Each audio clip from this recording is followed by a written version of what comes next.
Hello, and welcome to the Everyday Jesus podcast, a podcast for everyday Christians seeking to follow Jesus every day. I am your host, Brian Boswell. I appreciate you joining us. We have a special guest on the show today, my wife, Autumn. Say hello, Autumn. Hi, everybody. Autumn and I have been married for over 10 years now, and we have 4 small children aging between 2 and 7 years old. 2 boys, 2 girls, just very close together. If you couldn't tell by the age of 2 and 7, that's the oldest and the youngest. So we have a 2-year-old, a 4-year-old, a 5-year-old, and a 7-year-old right now. It's hard to keep up with because our birthdays are spread out throughout the year, so it seems like it's always changing what ages they are. So we wanted to do something a little different. So today we're going to start a new series on the Everyday Jesus podcast, and this will be a special series. So it's not going to be quite like our normal show. It's going to be a little bit different. We don't have any segments that this is broken down into. We wanted to start a series on parenting, mainly because parenting is a huge part of our lives, and I think it majorly impacts our walk with Christ. So every day, there seems to be something involving our kids that we can either use to glorify God in the way that we do things with our children, or we can, use it for our own selfish motives or for whatever. So I wanted to spend some time talking about parenting, and I don't want to come at this as someone or a couple that has everything figured out. So I'm not coming at this going to tell, with the idea that we're going to tell you how to be good parents, but we're going to have a conversation about parenting, some of the different things that we see in our own lives. And my hope and my desire is that you will be blessed by just hearing the conversation. So what we thought we would do is to go through the book called Shepherding a Child's Heart.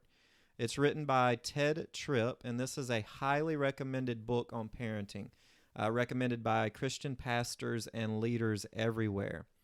And we plan on tackling this book one chapter at a time. We do not plan to read the book on the show, but we do plan to discuss it in a way that you guys can get the gist out of what was said in that chapter. Let's begin. We're going to look at chapter 1 this week, and chapter 1 is basically, it kind of lays the foundation for the entire book. It gives you the main idea behind the book. And the main idea in this book, it really has to do with the heart. So the title of the book, Shepherding a Child's Heart, it looks like the book is going to spend a lot of time going over what that really means. So the book's main objective is to get us to realize that our behavior is controlled by our heart. And the first chapter of the book really tries to lay the foundation of what we can expect in the rest of the book. Proverbs 4:23 says, "Above all else, guard your heart, for everything you do flows from it." This verse expresses the main premise of the book. Everything you do and think is flowing from your heart. Tedd Tripp says, "All behavior is linked to attitudes of the heart. Therefore, discipline must address the attitudes of the heart." What do you think about this? So I come at it from 2 different ideas. So I can look at it as how I was raised and how I grew up, and how discipline was more based on behavior. And now that I have kids, I have seen how that can go into play when I discipline my kids. So I consider myself to be more of, well, at least in the recent past, somewhat of get angry and frustrated very easily and can be impatient. So when my kids misbehave, I tend to react to the behavior rather than why they may be acting the way they are. So I really like this statement saying that I need to look more at the heart of my kids' issues rather than just their behavior. Okay, can you give us like one example of where you've probably disciplined maybe the action versus looking at the actual root cause of the behavior? So our daughter, number 2, Okay, she youngest is daughter. no, sorry, not our Uh, youngest daughter, okay, the the oldest oldest daughter. daughter. Gotcha. So as in our second child, she is 5, going on 6 soon, and she tends to be like me and tends to have some anger issues. So I have to change the way I discipline her and to get to the heart of where she is in her anger and when she's misbehaving. So we have had to work on that a lot lately, where we have to just stop, and instead of me just being angry that she's angry, I have had to not be angry and um, just help change her attitude and be more loving and be more graceful to her rather than just telling her her behavior is bad and she needs to stop acting that way. Trying to get down to the Gotcha. heart issue of where she is, because there's reasons why she's angry, and we have to get down to that and figure out why she is acting the way she is. Yeah, and that's a good point. So one of the things I was thinking about too was like we our children, like probably yours, they have various personalities. So when you're dealing with them, you have to deal with them in different ways. I can remember growing up and looking at how my parents dealt with me and versus my sister, and you start thinking, oh, it's not fair. They did this with them versus that with me, you know. But in reality, it's because we respond in different ways. So our oldest, he's very much driven by obedience. He wants whatever it is. He wants to look good. He wants to be that, he's kind of strives to be that perfect child.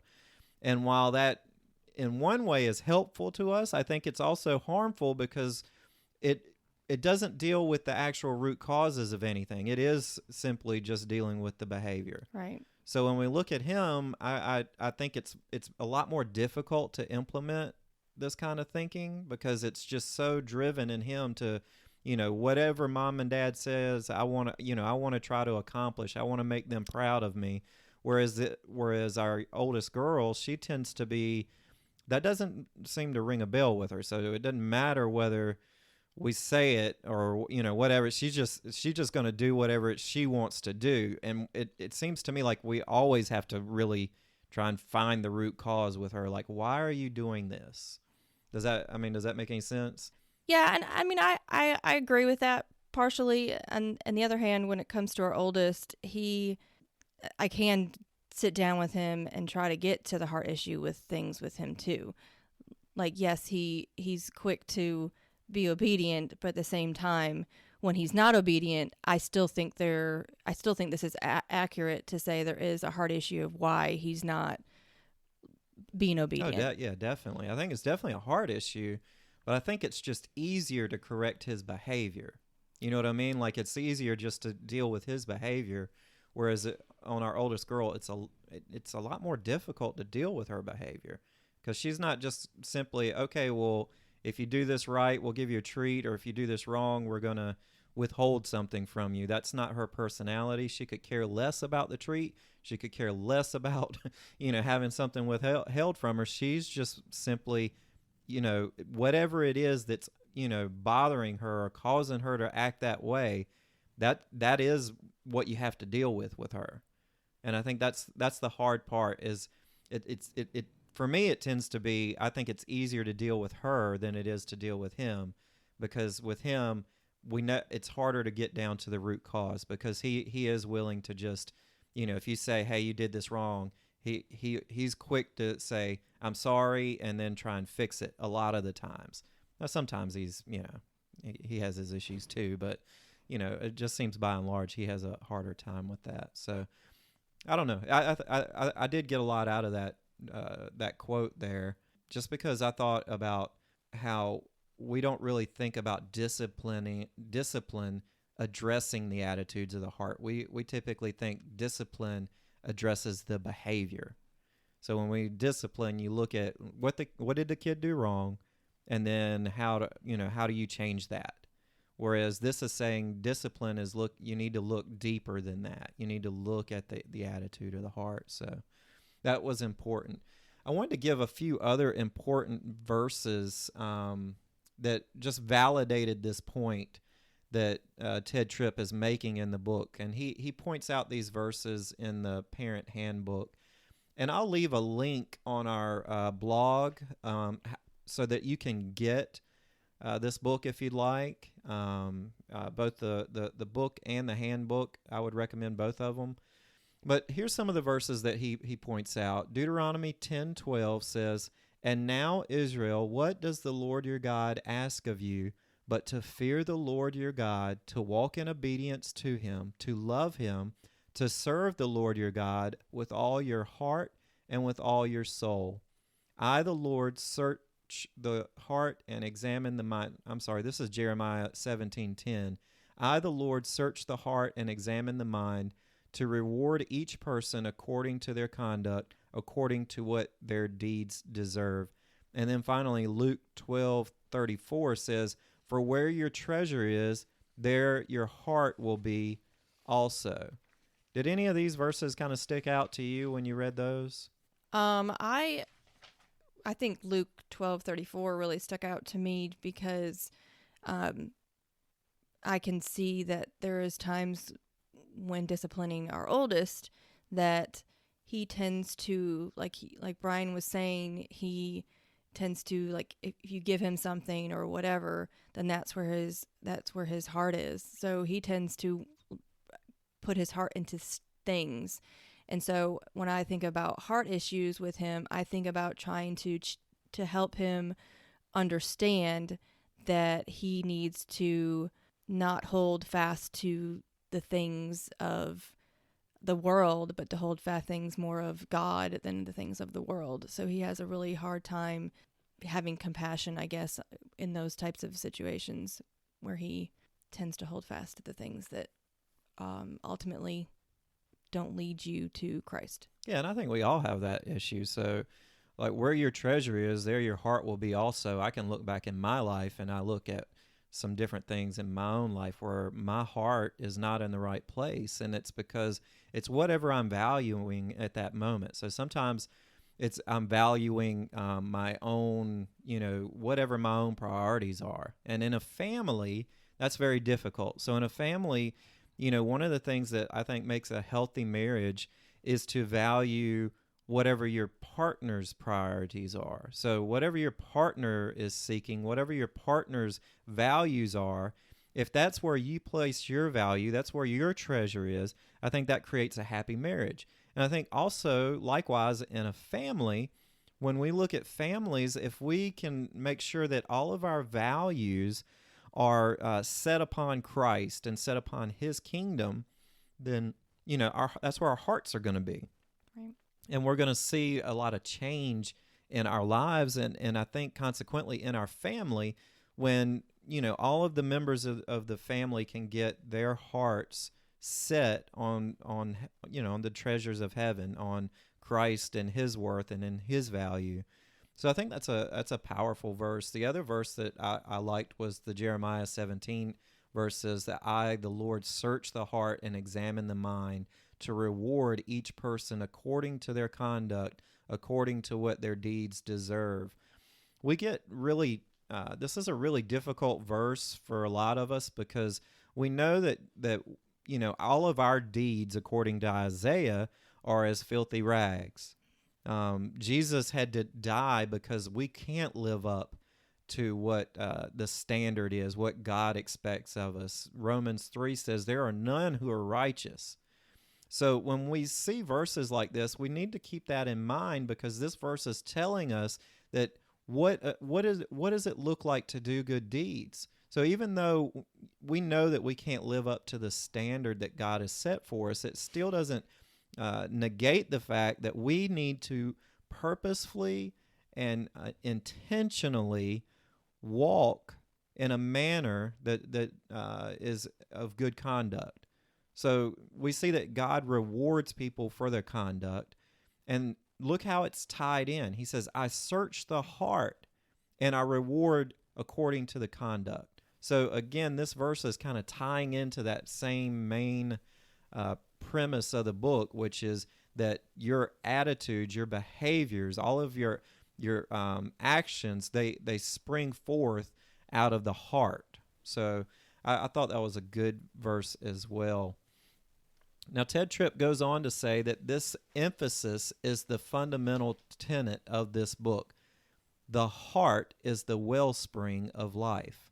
Therefore, parenting is concerned with shepherding the heart. So I wanted to take a minute before we get into the final section of this book where we're going to look at some of the questions. And I wanted to take a minute and look at this word shepherding, because this is a main theme in the book. Shepherding, according to the dictionary, is defined as guarding, protecting, watching over, and guiding. These are all important terms when we look at parenting. To me, this really defines parenting. And while some people think of parenting as nothing more than a glorified babysitting position, this is simply not the case. Shepherding implies work. It takes work to guard. It takes work to protect. It takes work to guide. Shepherding's not easy. We can't just assume that because we're parents and because the children live in our household that they're going to learn about God or have their hearts changed just by osmosis. They're in the same room with us, so therefore they're going to just, pick these things up. We have to take a proactive position when it comes to parenting. We have to take the position that we're going to find out what's going on and we're going to try to shepherd our child. So I got a question for you, Autumn. What does the day-to-day shepherding look like for a mother?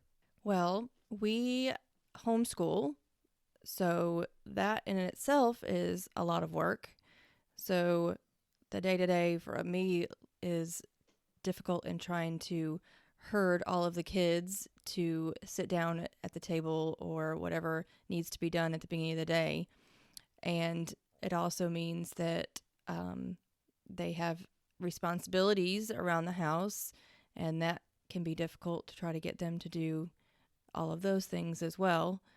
But when it comes to their heart, to guard their hearts from the things of the world and day to day, I mean, that's hard to teach them how to discern between what is good, what they should listen to, what they should watch, what they should do.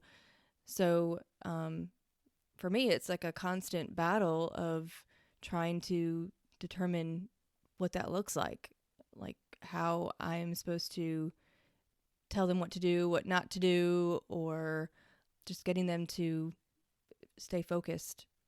Even just especially with school, trying to stay focused at school and sit there. And I mean, I struggle with that every day. Our oldest likes to do school. The next one, who's kindergarten, so I have a kindergarten and first grade. Kindergartner, she says she doesn't like school. She tells me that every day. So that is hard on my heart because I have a heart to homeschool my children and to teach them. And so I don't see the fruit of it a lot of the time.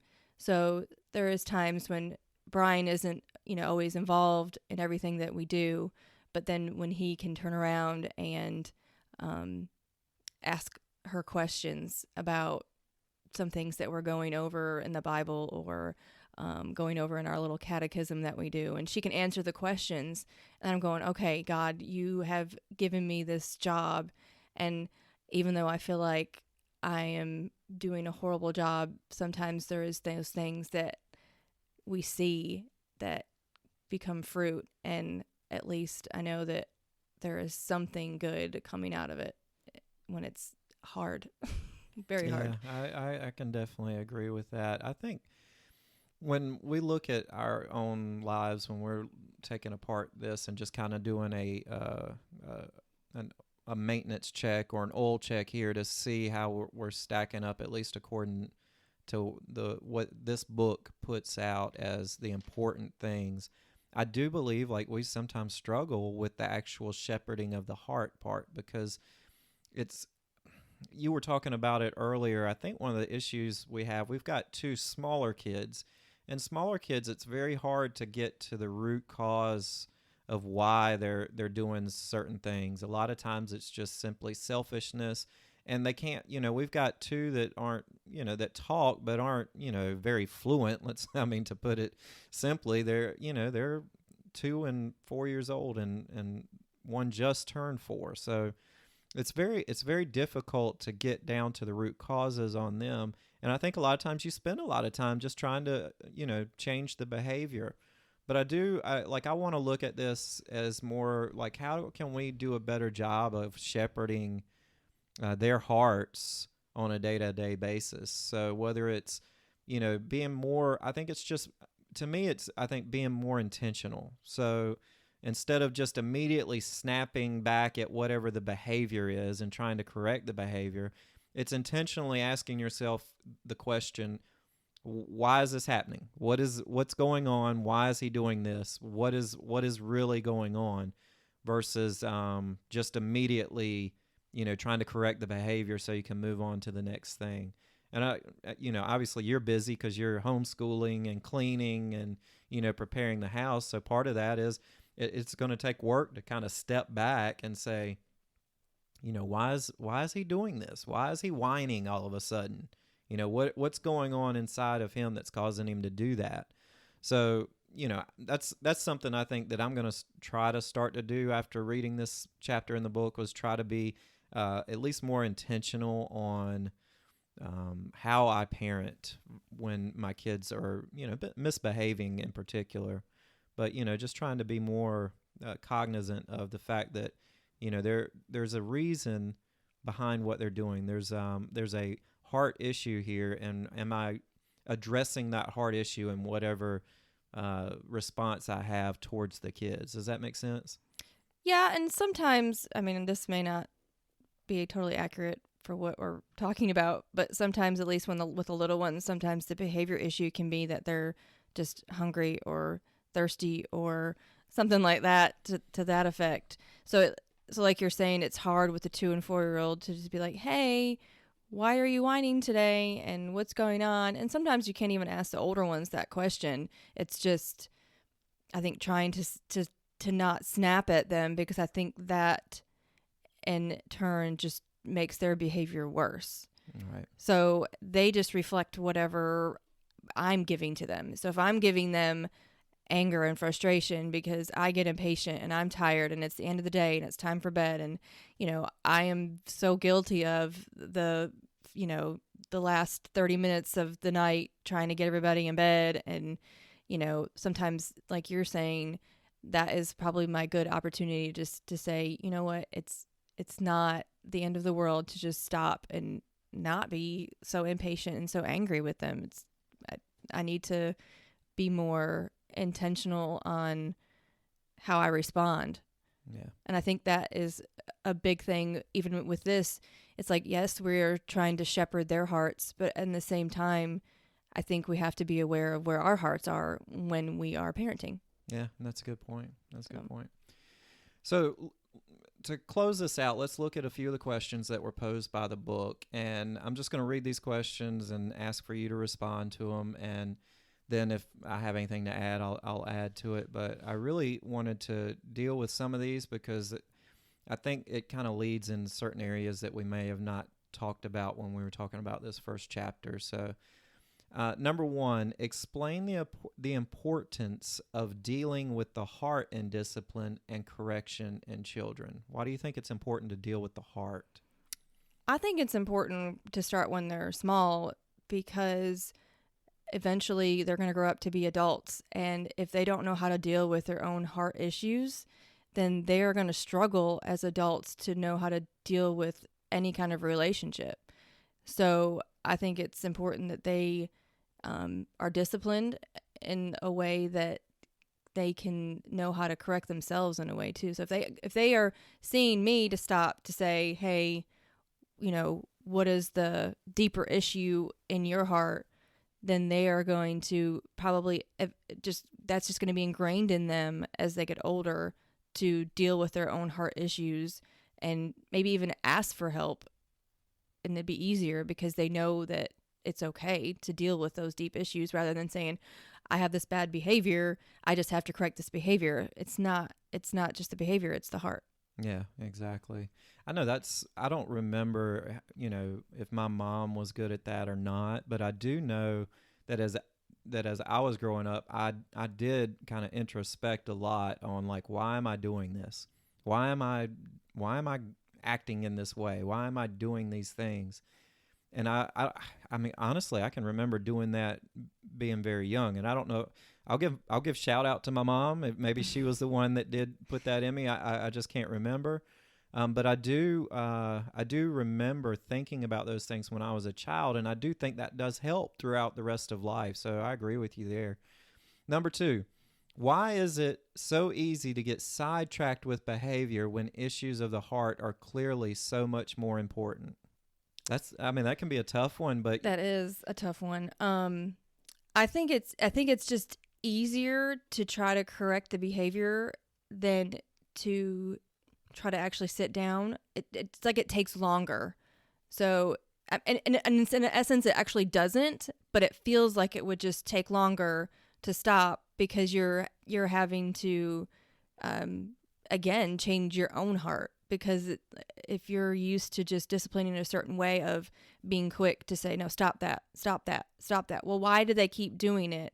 Or why, is there a way to get them to understand that, a lot of the times in my case, I have 4 kids.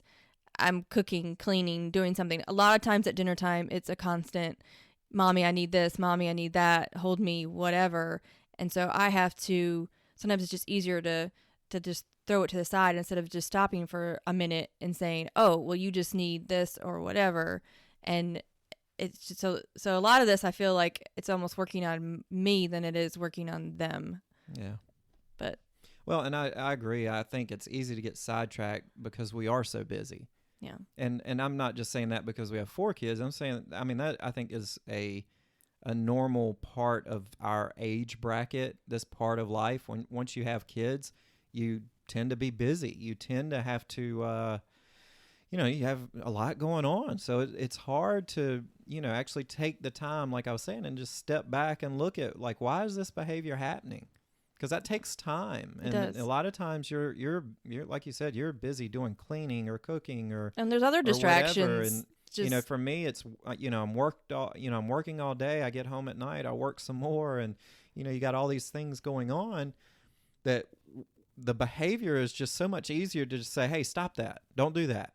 Don't do that, or you're going to get in trouble. You're going to get a spanking. You're going to get a timeout. Whatever it may be that you use to discipline, which has its place, I think. But well, yeah, even the book says you have to stop or constrain the bad behavior in certain cases. So I think it used the example of, if baby brother's beating baby sister with a baseball bat, you don't try and figure out the heart issue before you stop him. You actually stop him, and then you can try and deal with the heart issue later. But you got to stop the bad behavior too. So it's not saying that you just don't you ignore bad behavior.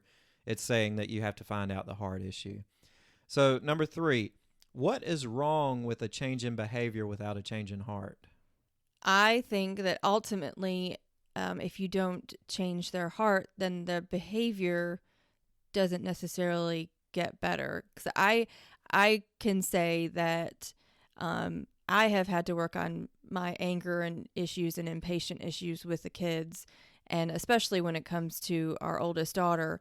And being that she has the same issue that I have with getting angry when she doesn't want to do something or is told something she doesn't want to do, I think it has helped that I have stopped with her and have changed the behavior through her heart than actually just saying, you have to stop this. You have to stop this. It's more, okay, Lizzie, you need to figure out why.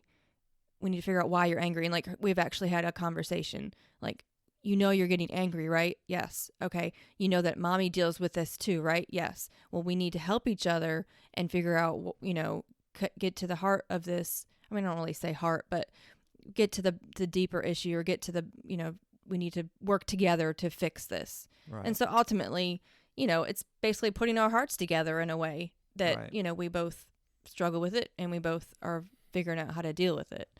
Yeah, and the book does label various different things as the root causes, so it gives you some examples. And in my parent guide, it gives you a bunch of verses, and if you write them out, it tells you like, well, what is the root cause? And some of them may be anger, fear of man, pride, being afraid, coveting, bitterness, envy, selfishness, jealousy, arrogance. All these things could be the root cause, and then how the child, acts out may be something, maybe is actually the symptom.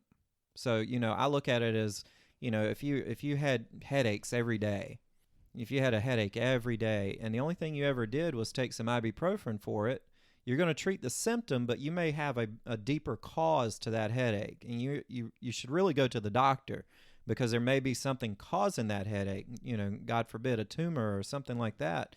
You don't know what it is, but if all you ever do is treat the symptom, you're not actually fixing the problem. You may get a little relief at the moment, like a brief, momentary relief, but you've not fixed the problem. So, number 4, and this is the final question, if the point of discipline is to direct the heart, how does that change the approach to discipline and correction? Do you see us changing anything because of, what we've kind of went over here tonight? What do you think about that? Well, yeah, I mean, I definitely think that when you have to change the heart, I mean, it causes you to stop and think about it. I mean, instead of acting so quickly, now I feel like, at least, I mean, I'm not going to be doing it probably every single time, because I am obviously a sinner and not perfect and can't do Right. it all every time. But I think there will definitely be times that I will have to stop and say, what is the root of this issue? Why are you being so strong-willed and defiant? And, it may just be that something didn't go well earlier in the day, and so now we have to say, okay, well, you wanted to color and I didn't let you color, so now you're upset at me because I didn't let you color. So we have to solve that, rather than saying, well, you just need to stop acting like that. Like, you just need to stop, go to your room, just stop. Right. It's more, okay, this is why. So I can even say, try to apologize. If I did something that was wrong, and I've done that and had to do that several times, because I've gotten angry or been quick to shut down the behavior versus just trying to figure out the root of it. Yeah, I got you. And I think that's the important part of kind of this entire paragraph, or this entire chapter in this book, is the idea that we got to get down to the root cause. Obviously, we know that we're all sinners. We're all going to fall short, but finding the root cause for our behaviors, and this, I think, is just as applicable to us as adults as it is for shepherding a child's heart. So trying to find out what the child's going through, like you said, I believe, we have to have a heart check ourselves to see what's causing our own behaviors. Why are we responding the way we are? Are we being impatient with our children? And if we are, what's causing that? And I would say it's probably we've got our priorities in the wrong spot. We're valuing something else. It goes back to that verse you were talking about. Where is your treasure? What are you valuing more than the discipline of your child? So trying to find those things. So that was good. Well, thank you for coming on the show. Thank you for your input, and thank you guys for actually listening to us. So I'm glad that you were able to join us today. If you liked this episode, I pray that you would shoot us an email, feedback@everydayjesus.net. Please go to our Facebook page and like and share it. Follow us on Twitter @everydayjesus2. please consider becoming a club member. We are looking to help cover the cost of the website and the podcast hosting charges. It costs just $5 a month to become a club member, and you would be supporting our endeavor here to help you guys and to give you guys free listening in on our conversations of parenting and other things. So if you could do that, that would be very helpful. And be sure to go to iTunes or Google Play and leave us a top-rated review and write us a little blurb about why you like the show and what you got out of it. Until next time, God bless.